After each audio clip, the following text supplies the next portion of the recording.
Hello, welcome to the MPIA Quality Alliance webinar series. The MPIA Quality Alliance is a subcommittee of the Montana Photonics Industry Alliance in Bozeman, Montana. Our mission is to provide helpful tools for implementing quality management systems. This presentation is one of a series of recorded presentations and webinars designed to assist organizations with implementing quality processes as solutions to common manufacturing problems. My name is Daniel Giuliano. I am the Director of the Technology Transfer Office at Montana State University. This presentation provides a template for implementing an RCCA process in your organization. It's a powerful tool both in the context of implementing a quality management system or in solving almost any difficult problem.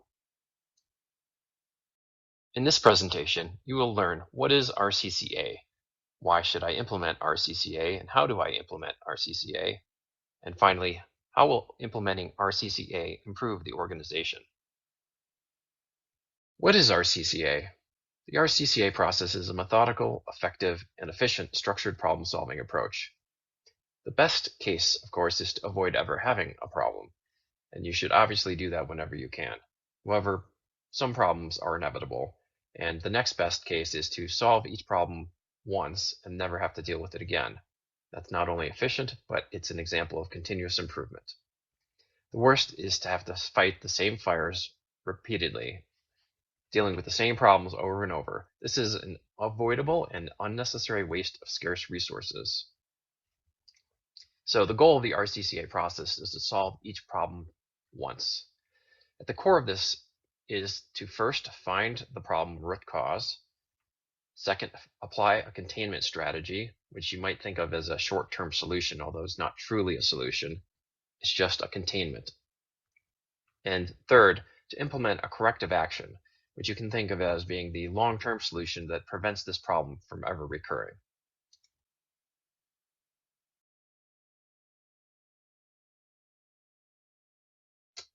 Why implement an RCCA process at your company? Well, let me ask you a few questions and you see if they sound familiar. Do you seem to have the same problem or types of problems occurring repeatedly at your company? You have a sense that you're wasting resources on band-aids that don't really solve the problems, but perhaps accumulate in multiple layers, causing several bad outcomes, including degrading your ability to deliver quality products to your customers on time and straining engineering resources with more and more urgent design changes. Overall, do you feel like your operation is getting more difficult and chaotic to manage over time rather than more organized and easier to manage? Or how about this? Is it ever unclear who exactly is responsible for solving a problem once you've identified it, or whether or not a problem has even been solved? If any of these questions resonate with you, then implementing an RCCA process at your company may be very helpful.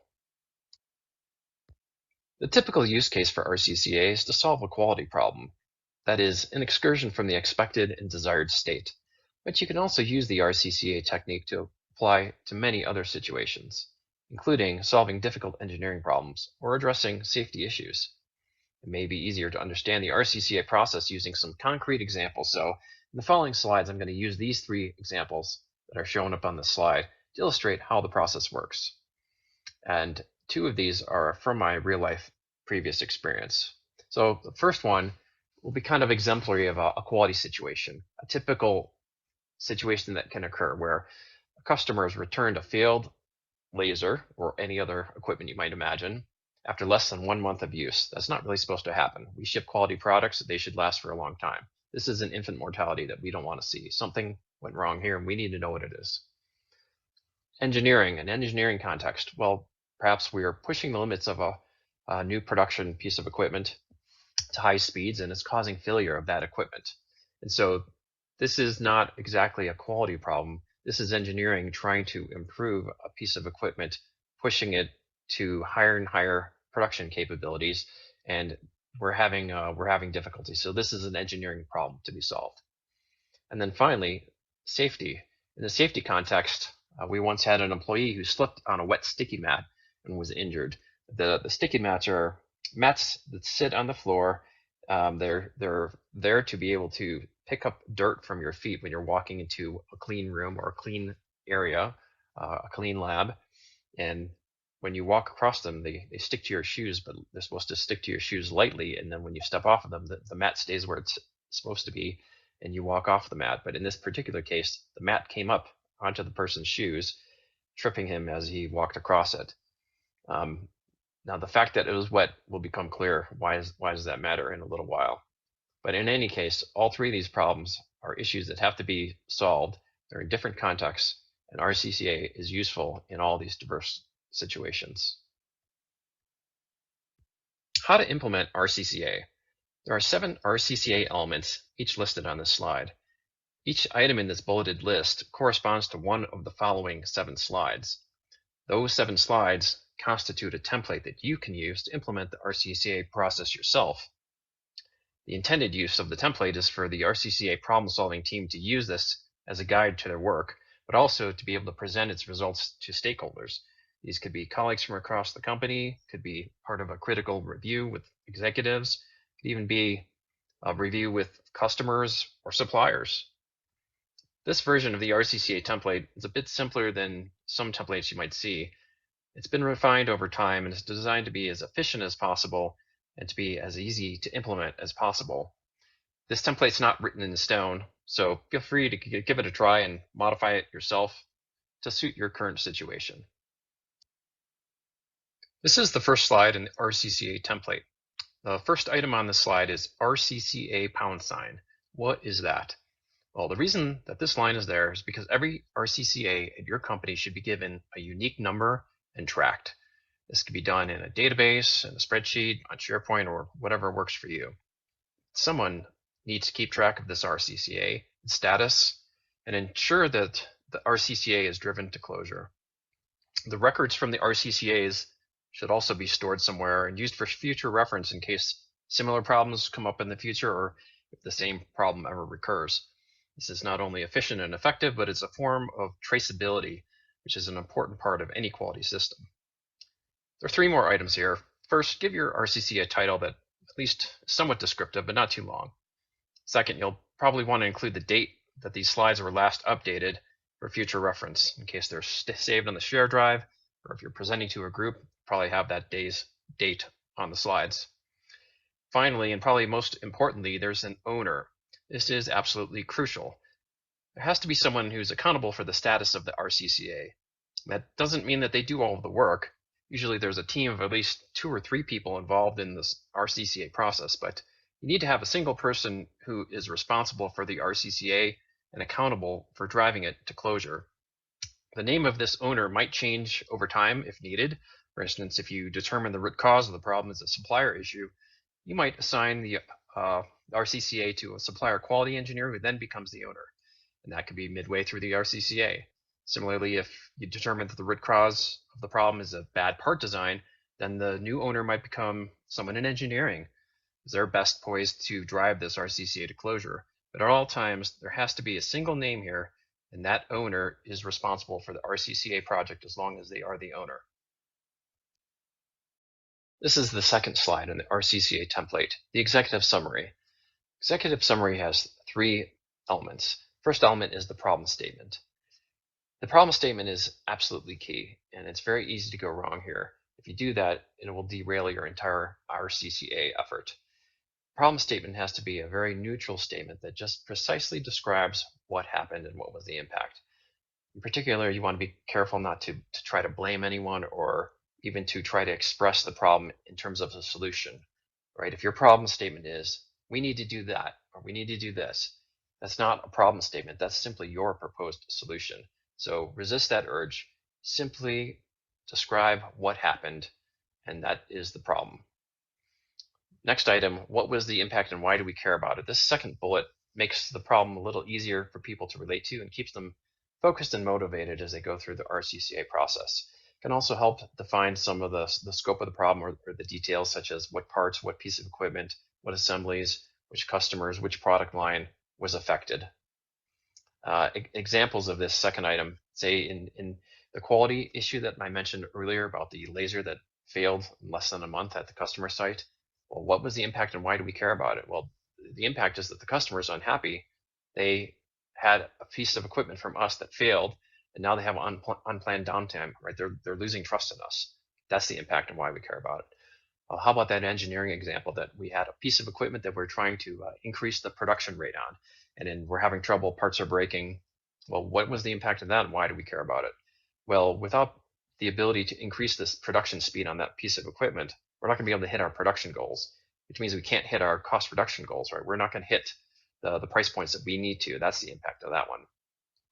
And then in the safety example where the employee slipped on the sticky mat, what was the impact and why do we care about it? Well, the employee was injured on the job, which is self-evidently unacceptable. The third item on this slide would be current status.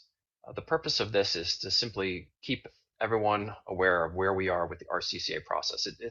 Together then, these three things serve as kind of a one-page summary of the issue, keeping everyone aligned so that if you're, say, presenting to a group, whether it's just the team that's doing the RCCA problem solving itself, or if you're presenting to a larger team that is reviewing your work, everyone can look at the slide and in 10 seconds have a good sense of what is the problem and what is the issue that we're trying to solve and what is the current status.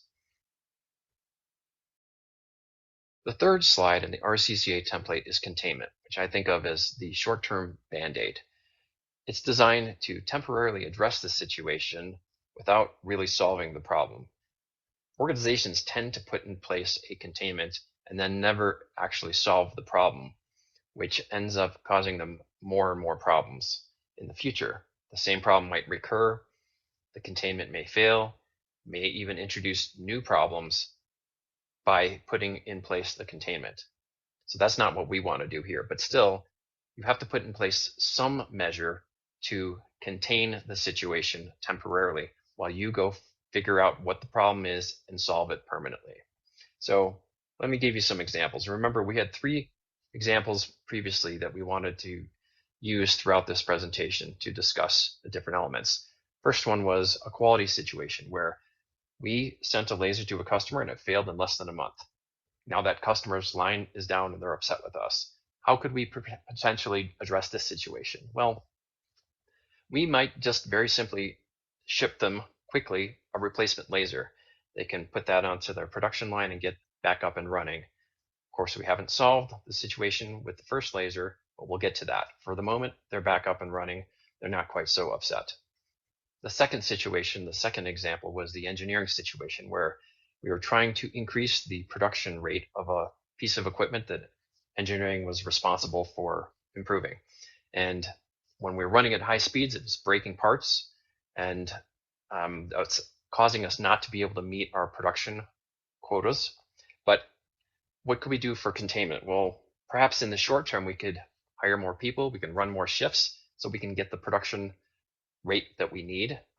And that may not be our long-term solution, but for the moment that might work.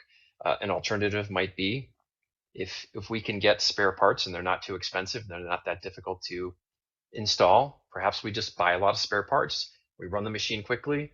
When it breaks parts, we just swap them out with new ones and we keep running quickly. That might be an approach that is feasible depending on the situation. But again, that's not really solving the problem. That's not what we want to do in the long term. That's only for the short term. And finally, the safety situation. We had the employee who slipped on the wet, sticky mat. Well, what might the containment be in that situation? Well, we could notify everyone to replace any sticky mats that get wet. That could be a containment. Remember, the sticky mats were working fine when they were dry, but when this particular mat got wet, it became slippery and tripped up the employee. So in this situation, we might just tell everyone if the sticky mat gets wet, just rip it out. Drying it is not good enough. Just rip it out, start over, get a new one. We don't know exactly why this is happening, why it's a problem, but honestly, for the moment, we don't care. We just need to make sure no one else gets hurt. We'll sort out the problem in the long term. For now, the containment is you just pull out that mat and replace it. Now, when this sort of containment measure is implemented, you can potentially introduce new risks. So the second question on the slide is, what are the risks associated with the containment? You want the RCCA problem-solving team and really anyone involved here to thinking about what could go wrong with the implementation of the containment measures. So that's this item on this slide is meant to summarize those. And then finally, how do we monitor the situation before we implement the corrective action, which will come later? This is kind of asking, how do we know if any of these risks that we're worried about are actually occurring? what can we monitor to see whether these risks are occurring? And so again, we want to be able to think about this ahead of time before we go start implementing a containment measure. We want to know what could go wrong with that containment and how do we know if it is going wrong. The next slide in the RCCA template is the root cause. This is the RC portion of the RCCA acronym. This is really the core of the RCCA process and is usually where most of the work will be. This step is the easiest to mess up. People are in a rush and the root cause may seem obvious, but if you get this wrong, you will pay for it later. You can and you should use structured problem-solving tools such as Pareto charts, fishbone diagram, 5 whys, and other structured problem-solving techniques in this step. But explaining what these are is beyond the scope of this presentation, and you can find plenty of information on these things on the internet. In finding the root cause of the problem, I will caution you that you should almost never blame a specific person. If that is your inclination, then you need to dig deeper. If someone made a mistake or did something wrong, then why did that happen? Was there a lack of documentation as to the process they should be following? Are they not properly trained? Or did they forget their training because it was so long ago? Did they intentionally shortcut the procedure because there was such a rush due to pressure from their management? In all these cases, they point to something that you can do to improve the documentation or improve the training or improve the company culture to ensure that such a mistake is not repeated in the future. To ensure that this step is done correctly, there is a second bullet on this slide. This is a preemptive challenge, reminding the RCCA team that there's going to be a critical review of their work. They're going to be presenting their findings to the RCCA review board or to the executives or some other stakeholders who will ask critically, why should we believe that this is the root cause? The RCCA team better have a good answer. They better have data. They might have done some testing of their own. They might have been monitoring the machine when the failure occurred. There has to be a data-driven explanation for their conclusion as to the root cause. They should be looking at other potential root causes, which they've ruled out because of the information they have gathered. And that would be something to be listed here. Some minor points. Some people will tell you that there can only ever be one root cause. If you found two important issues, well, only one can truly be the root cause. To that I would say, I don't care. If there are two important factors here that led to the failure, it should be obvious that we will want to address them both.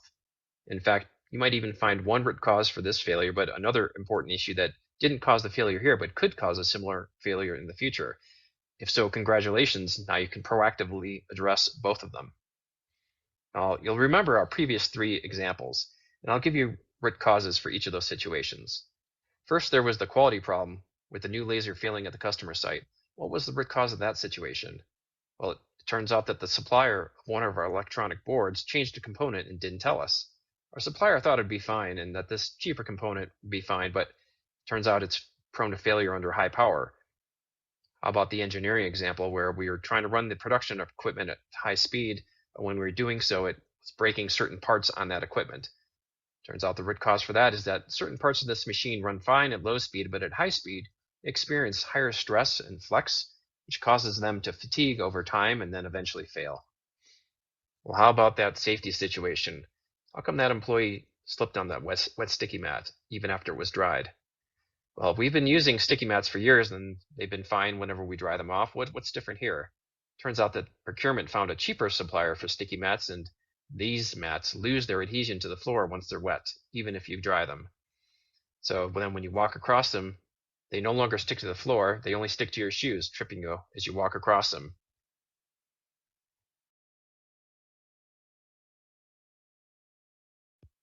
In this step of the RCCA template is the corrective action, CA, which is the second half of the RCCA acronym. Here we want to address the root cause of the problem to permanently solve it. This first bullet simply asks, what was the corrective action? We had three examples that we were working with. In the first example, the quality problem, we might go back to our supplier and ask them to stop using the new cheap component and only use the original component, which didn't fail. Then we need to get new boards made that use the good component as soon as possible because we need to resume building and shipping good lasers as soon as possible. Then we'll have to ask our supplier to identify all the boards that were made with the bad component and have them rework those boards. That will include finding and replacing any boards that are already at customer sites that have that bad component. In the second example, that of the production equipment that engineering is working on to increase its production speed, corrective action might be to change the design of the parts that were breaking due to material stress and fatigue failure. As part of the correction, we might need to have some prototype parts that are made according to the new design, test them out, make sure they're okay, and then, only then, have a bunch more made so we can replace all of these parts in every copy of this equipment that we own. In the third example, in which the employee was injured walking across the sticky mat, corrective action is a bit simpler. We first identify all locations where their cheaper sticky mats are located, whether it's in inventory or already installed on the floor, and we remove them. Then we ensure that procurement doesn't again buy from that cheaper manufacturer. The second bullet on this page is very simple and is analogous to the bullet we had on the previous page. Why should we believe that this same problem will never occur again? This is a preemptive challenge again to the RCCA team, and what we want for them to do is to ensure that this proposed corrective action really addresses the root cause that was found on the previous slide. This is an opportunity to include some data, some test results proving that their proposed corrective action really works. And incidentally, in the ISO 9001 standard, clause 10.2, there's a step required called effectiveness verification, and that's really what the second bullet is asking for. Prove that the solution you're putting in place actually solves the problem. The sixth slide in the RCCA template is simply an action item list. This is not intended to be a complete list of all the action items associated with the RCCA, but remember, these slides are designed to be presented to different audiences, whomever that is. Could be RCCA review board, could be executives, could be a customer. These are just supposed to be talking points around certain particular important action items. It's kind of assumed you have a more complete action item list somewhere else, perhaps in Excel or whatever software you use to track this sort of thing. Crucially, every one of these action items has to have an owner, right, for accountability to make sure everything's getting done. And as long as there are any action items open, you don't want to close the RCCA. The RCCA itself has to remain open as long as there are any action items open. And finally, the last slide in the RCCA template is the sign-off sheet. Each company can customize this, of course. These positions that are listed here are just examples of potentially the group that needs to each sign off that an RCCA has been addressed and that they approve closure of that RCCA. I would suggest 3 to 5 key personnel. If you make it too long, it becomes too cumbersome, wastes a lot of time, and then people don't actually close RCCAs because it's too complicated, takes too long. If it's too short, of course, you can end up excluding someone who really should be included, and then RCCAs can get closed that really shouldn't have been closed. So generally 3 to 5 key personnel are appropriate for this. You want to make sure that one of the people on this list is the person or the organization that reported the issue, if possible. If not, at the very least, they need to be part of the discussion, and they should agree that the RCCA has been properly addressed before this thing gets closed. Once all the action items are closed and the RCCA has been signed off by all the personnel, great. Now you can close the RCCA, and you want to archive the PowerPoint and any data, all the other project files that were associated with the RCCA effort for future reference. Just in case you didn't really quite manage to address the root cause and it comes back again, first thing you're going to do is go look at the previous RCCA. Oh, didn't we have this problem before? What did we do? What was the root cause? What did we do to solve it? And that will get you started quickly in the future if you ever have to deal with it again. So that was the RCCA template. How will implementing RCCA improve your organization? As we discussed, it allows you to permanently solve problems so that you don't waste time dealing with the same issues over and over. Importantly, this structured problem-solving approach allows a company to have a common framework, a common culture, and a common language for problem solving. It is ideal for use in groups to solve problems and allows you to effectively harness that group's hive mind. By having this methodical, data-driven approach, it avoids ego-driven arguments about the root cause of problems and allows the team to work together to both contain and solve those problems. Once RCCA has become part of your company's DNA, you'll find that people instinctively walk through the RCCA steps when solving even minor problems, and even when a formal RCCA is not opened. At that point, you could almost say that the problems are solving themselves. In all these respects, implementing RCCA is an investment in the organization's long-term success. So this is a summary of what you've learned.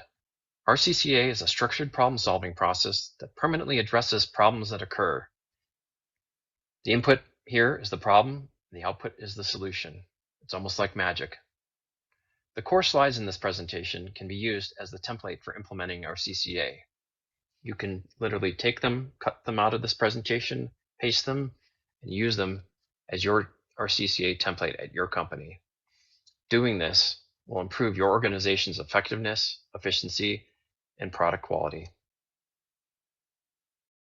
Thank you for listening to this presentation. I hope it was helpful. We in the MPIA Quality Alliance have our contact information listed on this slide. Feel free to contact us with any questions or even to ask when the next Quality Alliance meeting is so you can attend in person. Hope to see you there.